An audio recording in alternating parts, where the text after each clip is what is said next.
To everyone and welcome. If you are here, that means you have purchased the crude oil washing masterclass course. This course, it's a fascinating way to deep dive to the most advanced way of crude oil washing.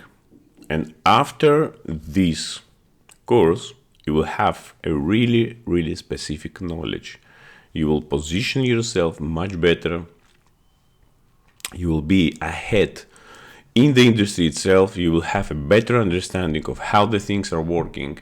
And also I will share my 3 years knowledge working for the main major, my experience also from the tanker operations as well, from crude oil washing and everything that I have built comprehensively just for you, analyzing, refine the data as it should be. And also through my educational also interaction, I have created a method which as much as possible will deliver this knowledge easier and without any let's say unseen things. So you will have a clear image. This is what was my aim, to give you a better understanding. It is a completely eye-opener. So let's start, and as we progress with the slides that I have prepared, we will see also the data. We will stand to analyze all the things around. And I would like also to remind that after the completion of the course, we will have a Telegram channel where we can raise our questions there. Whoever has purchased this book and also the course will be able to have access to that Telegram closed channel, because there we will discuss only for the crude oil washing itself. So everyone who has purchased will have the opportunity to raise their questions, to answer the questions, and that will be something really great, because through the questions also we will lift our knowledge much higher. So welcome to the crude oil washing training course. And the main purpose also of the course is, and the aim of this training, is to minimize the impact on the environment. After you will know all the details, you will have a better understanding how to operate the crude oil washing, how to make better washing cycles. So let's go a little bit further, and we will see also a little bit a introduction from myself as instructor. So at the moment I am the CEO of MOC, Marine Optimization Consultancy, and author of the Crude Oil Washing Masterclass book, which is also available on the Amazon. For more than 20 years experience in the maritime industry, my background includes also extensive experience with wide range of vessels types, including tankers, VLCC, Suezmax, Aframax, ice class vessels. I have also experience on the bulk carriers, container ships, passenger vessels as well, and refined product tankers. And one of my latest, let's say, experience was in the crude oil washing as Shell Marine Technical Advisor. So basically, I have all the, let's say, done all the steps through my early, let's say, stage of being a marine engineer, and then slowly progress to the top, let's say, certification of marine chief engineer, and then also have experience working in office and also in the terminal side, optimize the crude oil washing itself and better understand the product. And this is just one of the points why it's so much important to understand the product itself, and this is where we will start also.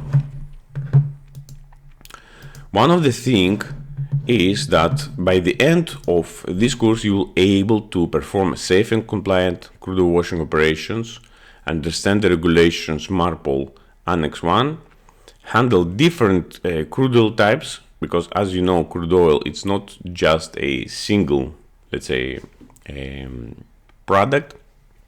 It can vary by a lot, and we will deep dive also on different types of crude oils. Operate and maintain crude oil washing equipment as well. Prepare reports and logs and the importance of them. Respond to inspections or audits. So you will be much better positioned yourself for the audits and for the inspections. Why this course matters? Why this matters? The main point is that we try to eliminate any undesirable events. So the undesirable events is such events when we have high ROB. And this is the worst case scenario because it has directly a value impact. It has also a impact commercially as well. So then it is a directly impact for the ownership and the owners. Both for the supplier, both for the transporter, in our case, which is the ship, and then both for the receivers. So everyone exposed, and the reputation which is so much important, will be reduced. So basically it is a loss for the future also contracts as well, and also for the reputation of the company, because if it starts to be talking in the industry, that things will be quickly spread among let's say the oil majors in between, and then this is the reason also why you will have to lower your prices, like for chartering, or it will be difficult to book much better value. So why this course matters? Why it matters? Crude oil washing is a critical operation in the safe and efficient management of crude oil cargoes. We need to have proper training in crude oil washing. It's very essential to ensure cargo tanks are cleaned effectively, reducing the residual cargo, minimizing risk of contamination, and enhancing overall safety on board. Additional crude oil washing plays a vital role in maintaining compliance with MARPOL regulations and preventing marine pollution. As we progress through this training, we will take a deep dive into all the aspects that influence crude oil washing operations, including equipment functionality, safety procedures, tank design, cargo characteristics, and operational planning. Each day will build upon the previous, providing a comprehensive understanding of crude oil washing from both a technical and practical perspective. Because all of these together, technical and practical perspective, are really matters in order to create a huge overview of how the things are affected and how each aspect affects on another, because it's a completely supply chain. If something goes wrong in the supply chain, for example, we have done the crude oil wash, let's say, wrong, then it will have an effect to delay the vessel. Then the vessel will be delayed on the next port, and this delay increases and spreads for longer and longer, and have also a financial impact. This is the most important thing. So let's see here.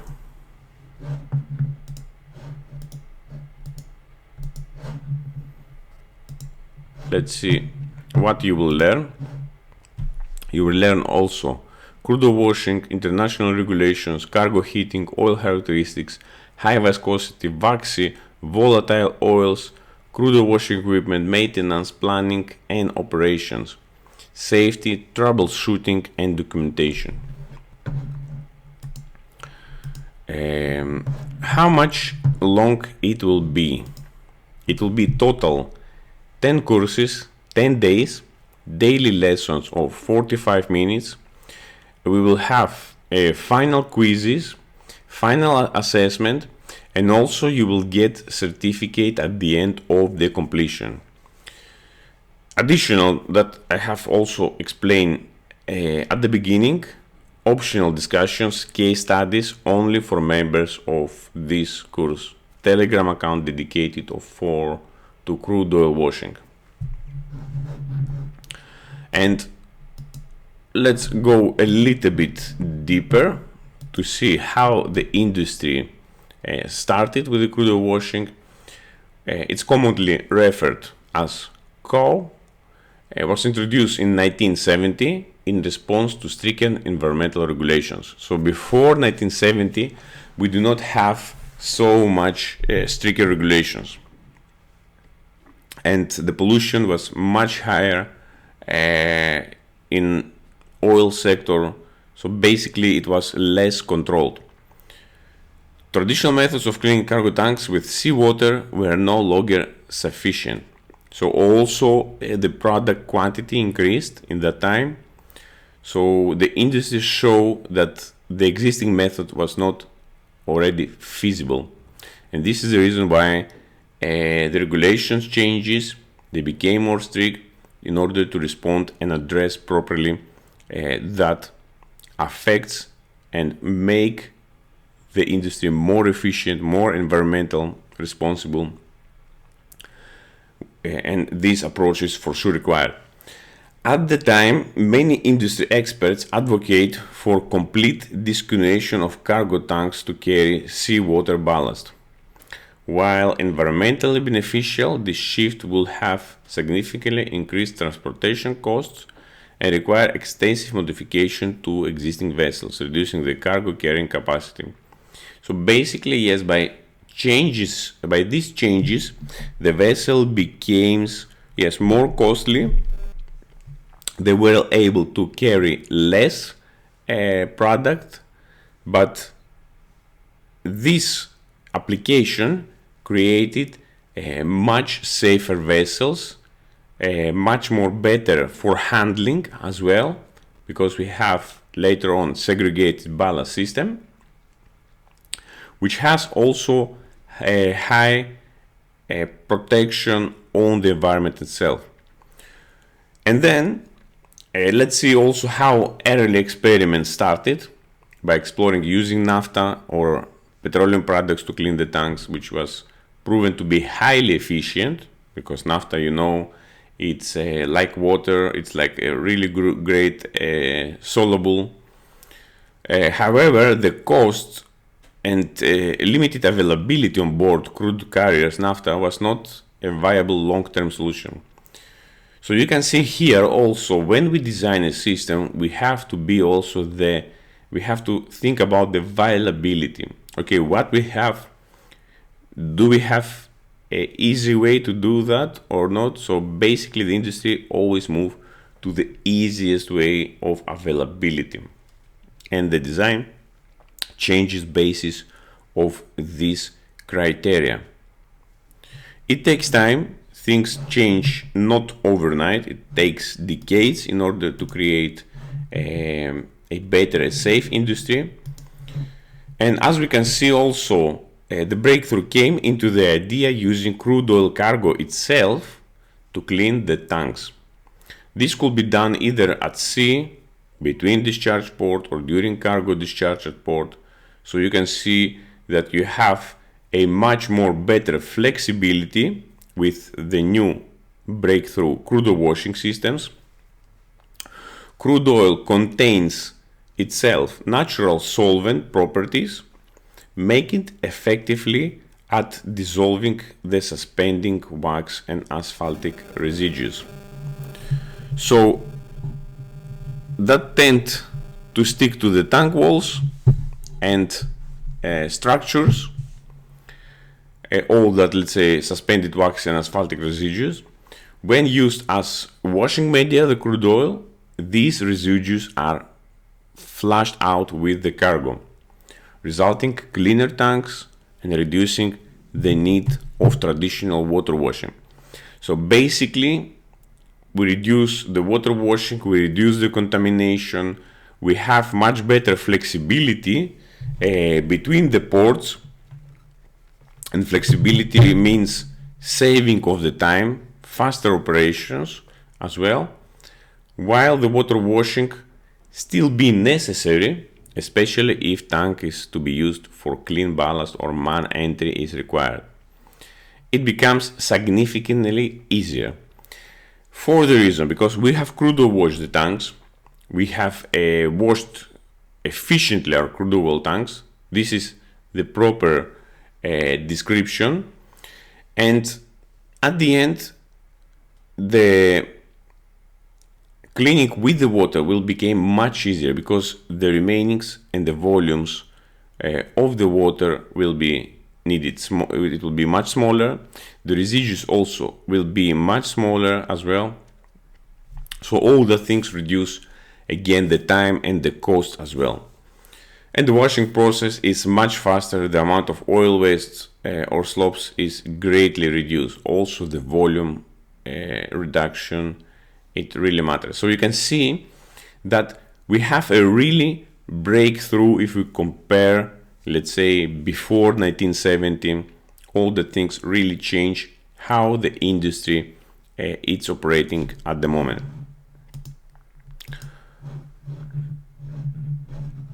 Let's see also, initially gaining acceptance for this method was challenging. So you can see that the method itself does not quickly adopt. So there was a lot of challenges as all, let's say, the breakthroughs through the industries. Concerns about the hazards of process meant that it could be only conducted in a high controlled and maritime environment. However, through rigorous testing and safety measures, crude oil washing during cargo discharge is now widely accepted by most oil terminals and port authorities, and officially approved by International Maritime Organization. The MARPOL Convention outlines the design criteria, operational procedures, and safety controls to govern the implementation of crude oil washing systems on board crude oil carriers. We can see that significant steps has been done, and it's finally officially approved by challenging the industry, by making the tests and additional safety measures, and this is how successfully the crude oil washing was implemented. Let's see the historical development of the crude oil washing. Crude oil washing is a major environmental and operational advancement in oil tankers operation. Its development was primarily driven by the need to reduce the maritime pollution for tanker discharges and improve the efficiency of the tank cleaning. Let's go a little bit down on the other section, so you can see how and which problems the crude oil addressed. Before 1970s, oil tankers used seawater to wash cargo tanks after discharging the crude oil. This was the traditional method. This method was inefficient to remove sticky crude oil residues and waxes, as we will see also forward what this means. Also, we had high production of and large production of oil waters in the slopes. These waters later on created a huge environmental impact. Also, if you would like to process this water, it was also costly. That also resulted in frequent discharges of oil contaminated water into the sea, and especially during the tank washing operations. This contributed of significant to chronic marine pollution, along with major oil spills from accidents like Torrey Canyon disaster in 1967. And let's go on another slide. Let's go another slide. regularly push Marpol and the IMO after several high-profile spills. This was also some of the incidents and accidents that push the industry, rising environmental concerns. And you can see that the accidents really drive all the change in order to act. In 1973, Marpol Convention, International Convention for the Prevention of Pollution from Ships, was adopted. So it's major historical development steps. In 1978, after additional pressure from Amok Cadiz oil spill and others, the Marpol Protocol was added, forming Marpol 73-78. Annex 1 of Marpol mandated stricter control over discharges and introduced new requirements for tanker design and operation, including crude oil washing systems for new tankers above 20,000 deadweight tonnage. Let's go a little bit down. Introduction of crude oil washing. Crude oil washing was formally adopted in the late of 1970s and early 1980s as a mandatory system for the tankers. It replaced seawater washing by using the crude oil cargo itself to clean the tanks. Why this was revolutionary? Crude oil is natural solvent for its own residues, making it highly effective in cleaning. Reduced the generation and oil slopes, enhanced cargo recovery, which is also really important, more sealable oil, lower pollution risk by minimizing seawater usage and overboard discharges. Let's see the technical development of the crude oil washing. Crude oil washing systems were developed with fixed or portable spray machines installed in the tanks, dedicated piping and piping arrangements as well, integration with inner gas system for safety. Early challenges also include ensuring full tank coverage with spray patterns, managing vapor risk due to heated or volatile cargo, and training crews in new procedures and safety protocols. The next thing is the continuous improvement. Over decades, and as I have told you as well, over the decades improvements has included automatic controls for sequence wash cycles, better nozzle designs for uniform coverage, integration of oil discharge monitoring equipment ODM, enhanced safety interlocks with IGS and stripping systems. So we can see that we had a decades in order to improve all that system. And let's see also the key milestones. So by year in event, 1967 Torrey Canyon oil spill raises global concern. 1973 Marpol Convention adopted. Marpol Protocol introduced cow as requirement. 1983 cow becomes mandatory in new crude oil tankers, Annex 1 Regulations 33 from 1990s to 2000s, and widespread of training, modernization of the systems through 2010s and plus, and pushing for zero discharge and high operational efficiency later. So we can see that it's more than 50 years development, continuous development.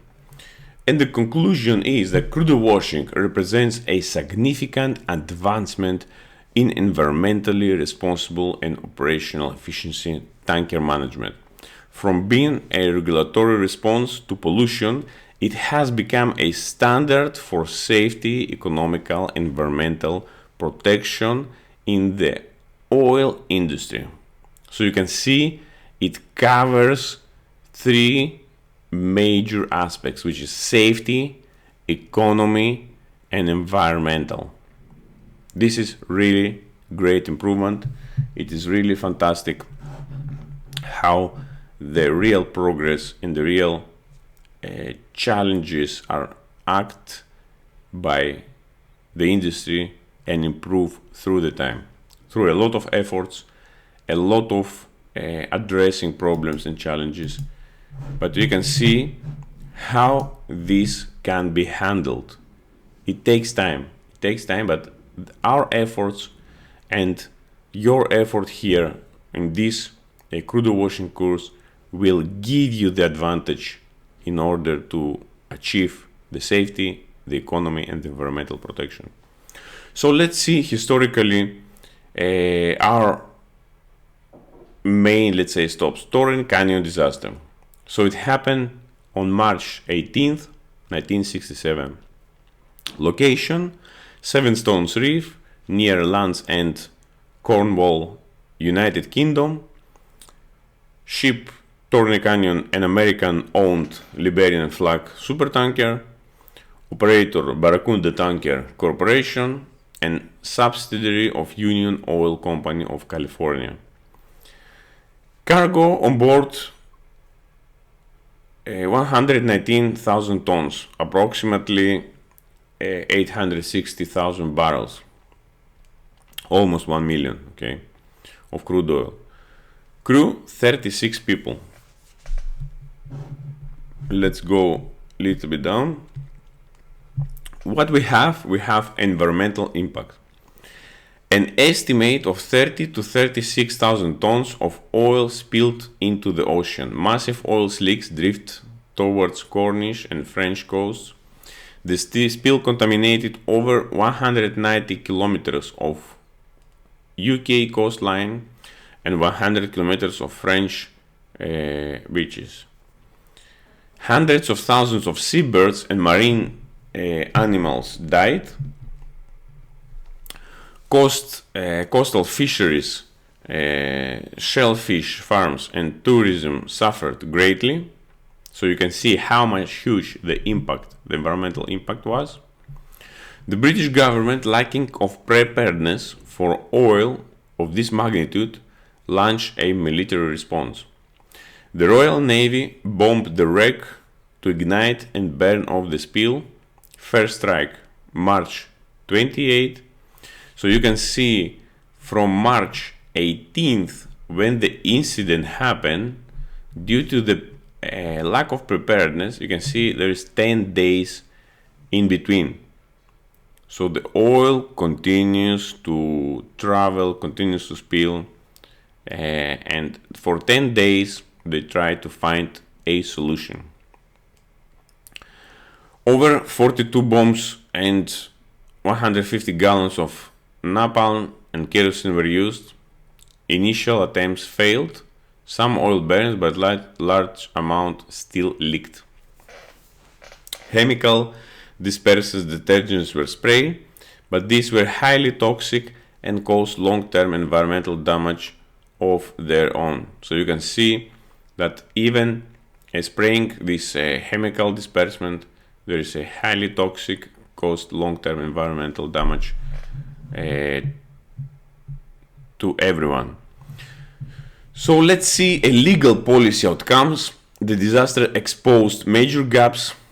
So you can see that the International Maritime Safety and Pollution Control take the lead by creation of MARPOL 1973, International Maritime Pollution Treaty, development of crude oil washing and reduced tank cleaning discharge, establish of tanker International Tanker Owners Pollution Federation in 1968, improvements in navigation safety, tankers routing and response planning.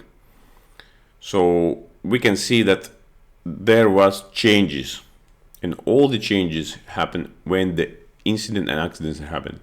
But our point here, also in the training material, is not get in that situation when the addressing comes on these highly catastrophic events.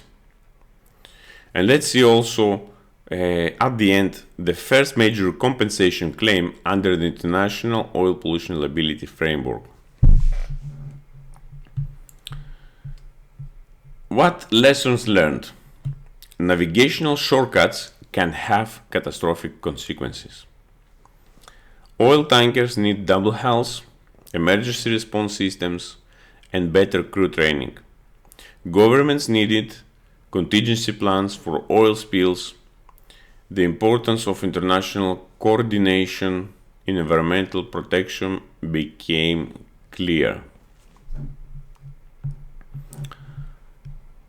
This is the image of the vessel and the Royal Navy.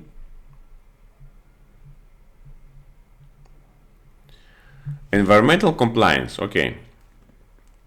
Crude oil washing was made mandatory for new tankers by the 1978. Protocol to the Marpol Convention, Regulation 33, Marpol Annex 1, requires every new crude oil tanker of 20,000 tons deadweight and above to be fitted with cargo tank cleaning system using crude oil washing. Efficient discharge operations reduce slope generation, safety at sea, pollution prevention start in the tank. This is where it starts. By keeping the tanks properly clean and also in good condition, all the systems that we have. But let's also start to approach our product itself. And this is where the magic begins. We have the first contact with our product and the knowledge base, which is really important before we start to deep dive in the crude oil washing. Let's see what is the main crude oil types. We have aromatic crude oils, we have paraffinic crude oils, we have naphthenic crude oils, and evaluation is needed for all this one because due to the characteristics that they have, some of the crudes can lay down more sludge in the residues than other. Let's move on a little bit down and see also the composition as well.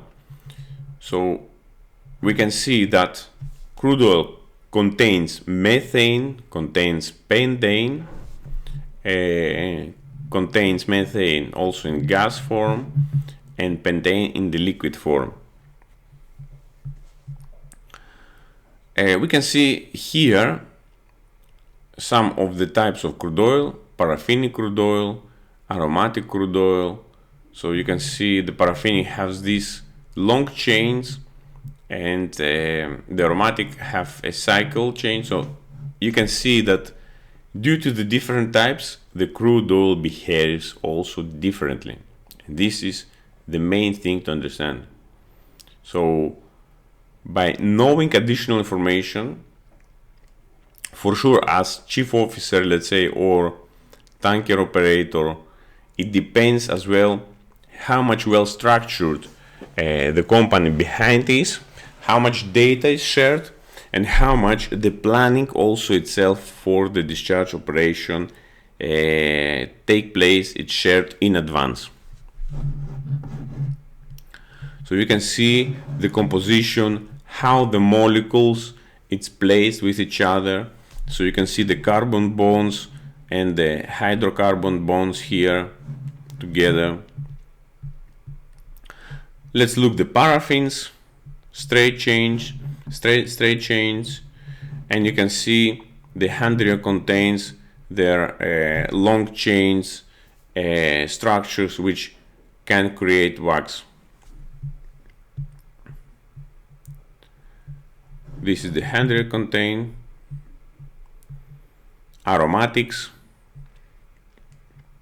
separately, and let's see also some of the compounds which acts like solvents, which is included in the crude oil, and this is why the crude oil is being used for cleaning and has all these solvents. Let's check. It is xylene, toluene, and benzene.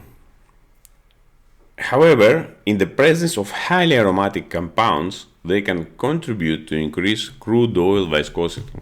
So if some of these highly aromatic compounds are present, it changes the viscosity of crude oil. And the viscosity really affects how the crude oil is flow. That's why it's really important to analyze the crude, to have the proper equipment to make this analysis. And as a result, you will able to know what is the heating temperature is required during the loading and during the discharging operations. If this type of crude oil is allowed to cool excessively, it may be laid down formation of the sludge deposits. And this is the reason why it's so much important to know what type of crude oil we have, what is the handling temperatures, but we will deep dive as we progress more on it.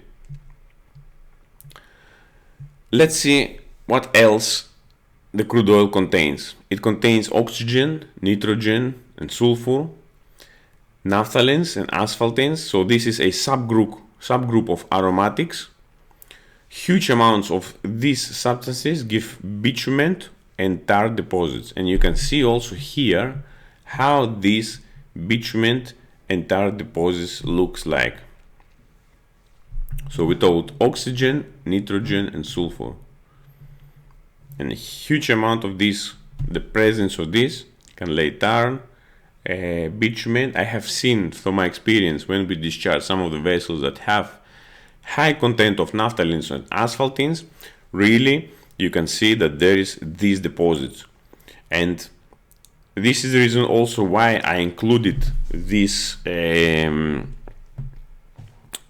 specific type of subgroups of aromatic, is to show you how they interact by carrying them on the vessel in the tanks and what kind of deposits they create.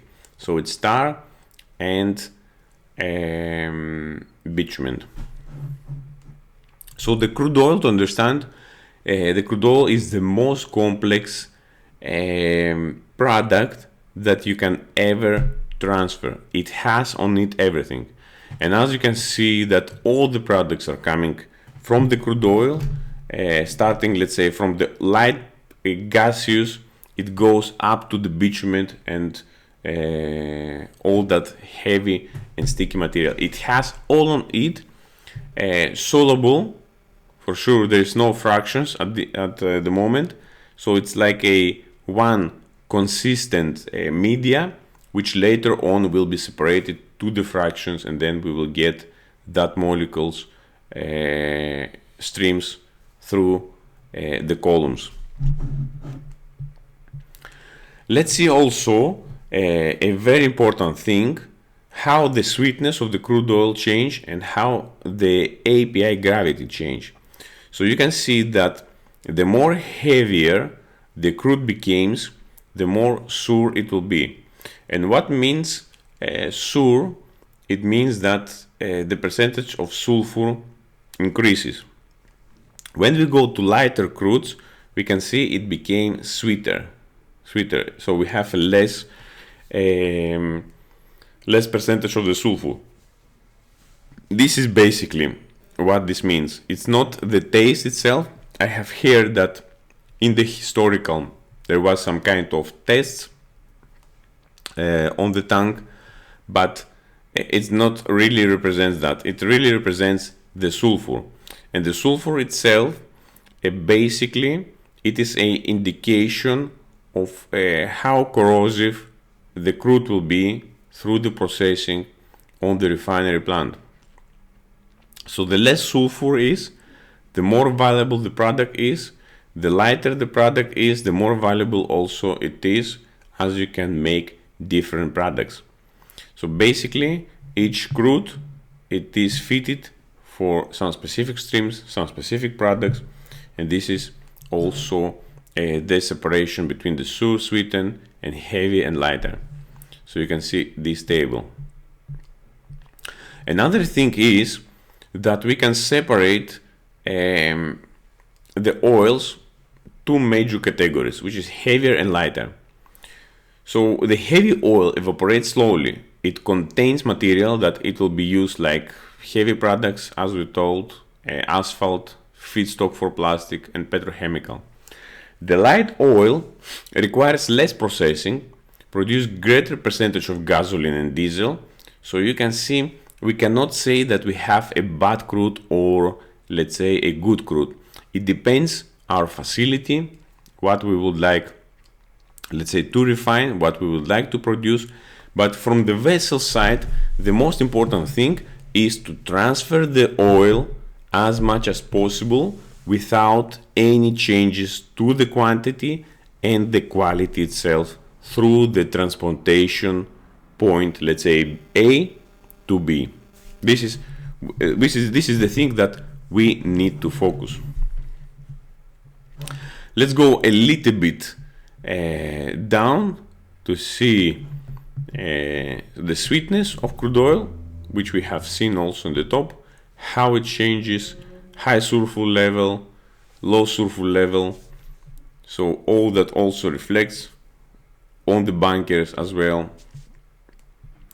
Another thing which is also very important to know is the ton number. The ton number, it shows directly how much corrosive the crude oil is, and it's basically really important for the units to see how much it will affect with the corrosion. So the most, yes, better for sure for the plants, it is crude oils that have low, very low corrosivity. But if you have crudes which are high in this concentration of ton total acid number, for sure it will require more robust systems, more robust, let's say, metals to be in your plants. It will be most costly for the processing. For sure, if you carry, let's say, products which is highly corrosive, it has also an impact on the equipment on board as well. It can be impacted metals as well, and all the equipment of, let's say, of the vessel. So we can take it that also in account how much corrosive our cargo and product is. So basically, as you have seen, we does not only aim to the quantity and the quality, but also the understanding the behavior of each and every parameter that the crude oil has. So you can see also here the relation between the acid, the total acid number. The heavier the crude becomes, the more corrosive it is. The more lighter it is, the less corrosivity we have. So there is also correlation with that. We have seen the sulfur, we have seen also the ton, that there is a close relation to the weight. And as you can see here, this is a full crude oil summary report. It has more additional information, and I highly believe that in order to change the transportation efficiency, the vessel should have this information in order to better understand the product, better carry the product, and keep the product quality unchanged to the discharge port. If we have achieved this thing, then for sure our discharges will be better, we will have less delays, we will have less ROB, and all these things create additional value. Does it happen at the moment? No, it does not happen, because changes, as you have seen, they takes time, they takes a lot of effort, and basically it needs the phase of implementation, guidance, and documented, applied, and known by everyone who is, let's say, in charge. Also great planning, great also sharing of this information, so this information will be available to multiple parties as well, ship expeditors, the vessel, technical advisors maybe, and to whom he is concerned. So basically, for today we have finished our course. We will continue and we will start next day, the second course. We will start from analyzing this crude oil summary report, and we will continue our training as we progress the next days. Thank you very much. See you on the second lesson, and see you then. Bye bye.